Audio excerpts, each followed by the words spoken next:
আরে আমি তো ভিডিও ডিলিট করে দিছি একটু পরেই, এখন এটা অন্য কেউ আপলোড দিলে আমি কি করবো? তুই আপলোড করলি কি জন্য? সারা সারা What? একটা মানুষ অ্যাক্সিডেন্ট করে স্লিপ করতেই পারে, খুবই স্বাভাবিক একটা ঘটনা। এটা তো ফান করার কি আছে? নির্বোধের মতন হাসেন কেন সবসময়? Grow up. তুই এরকম করতেছিস কেন? আমি কতবার সরি বলছি তোকে, একটা ভুল হয়ে গেছে, এজন্য তোর কি কেউ ট্রল করতেছে? না, করতেছে আমারে। মাফ তো করে দিতে পারিস তাই না? আপনি কিন্তু অনেক সুন্দর নাচেন, সিরিয়াসলি আমার মাথা ঘুরে গেছে একদম। আমি তাকাইছিলাম ভিডিওর দিকে, আপনি এত সুন্দর নাচেন। Thank you. আপনার ফ্রেন্ড ভিডিও আপলোড না করলে তো আমি দেখতে পেতাম না এত সুন্দর নাচেন আপনি। আপনি কিভাবে জানলেন ও ভিডিও করছে? আমি শুনছি। তুই চল।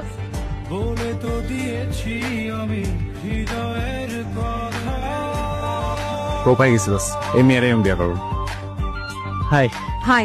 ও আজকে নামবে না, রুমেই থাকবে সারাদিন। আমি আপনার সাথে দেখা করতে আসছি। আই থিঙ্ক আমাদের পরিচিত হওয়া উচিত। রওনা কামে। টিও সরি, আমি আসি। আপনাকে আমার খুব ভালো লাগছে, মানে আপনার মন মানসিকতা খুব ভালো লাগছে। যেভাবে জানতান দিয়ে বন্ধুকে কনভিন্স করার চেষ্টা করছিলেন, ভুল করেও সরি বলছি। এটা কিন্তু খুব বড় একটা ভুল। Beauty is not only skin deep বলে না, সেটাই। আপনার বাহিরটা না, তার ভেতরটাও খুব সুন্দর। Thank you. আমি বললাম আপনাকে আমার ভালো লাগছে। জি শুনছি আমি। আপনার যে কাউকে ভালো লাগতে পারে, আপনার দীপিকা পাদুকোনকেও ভালো লাগতে পারে, কিন্তু দীপিকারও তো আপনাকে ভালো লাগতে হবে তাই না? হ্যাঁ, এভাবে তো ভাবিনি। মানে আমি হচ্ছে এসে বললে হয়ে যাবে। মেরিন ড্রাইভ যাবো কিভাবে? Allow me please.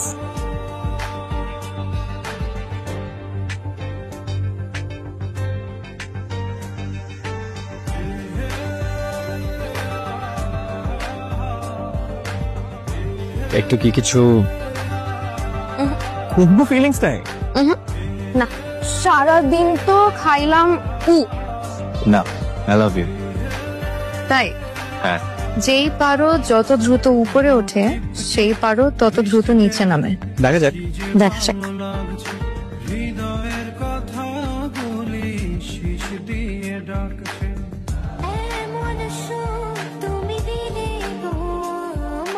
বলতে চাবো না তো কখনো।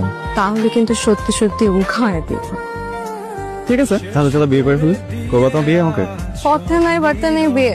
আমি কিন্তু এরকমই পিউ, এত চিন্তা ভাবনা করি না। যথেষ্ট হয়েছে প্রেম, চলো এবার ডিরেক্ট বিয়ে। তো ফেসবুকে অ্যাকাউন্ট নাই কেন তোমার? ভালো লাগে না এসব আমার। কেন, থাকলে বা কি হতো? থাকতে একটা মানুষ সম্পর্কে আরেকটু ভালো করে জানা যেত।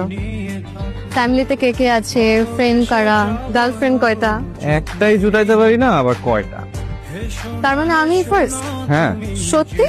হ্যাঁ, আল্লাহর কসম। এটা বিশ্বাসযোগ্য কথা। এই যুগে ছেলেদের আমি ওই লাইনে চিন্তাই করি না পিউ। মেয়েদের চক্করে আমি জীবনেও পড়িনি। কক্সবাজার না গেলে তোমার সাথে আমার পরিচয় হতো না, অথচ একই শহরে এত বছর ধরে আছি। আমাকে কখনো দেখছো গার্লস কলেজের সামনে দাঁড়িয়ে থাকতে? স্ট্রেট তো তাই না?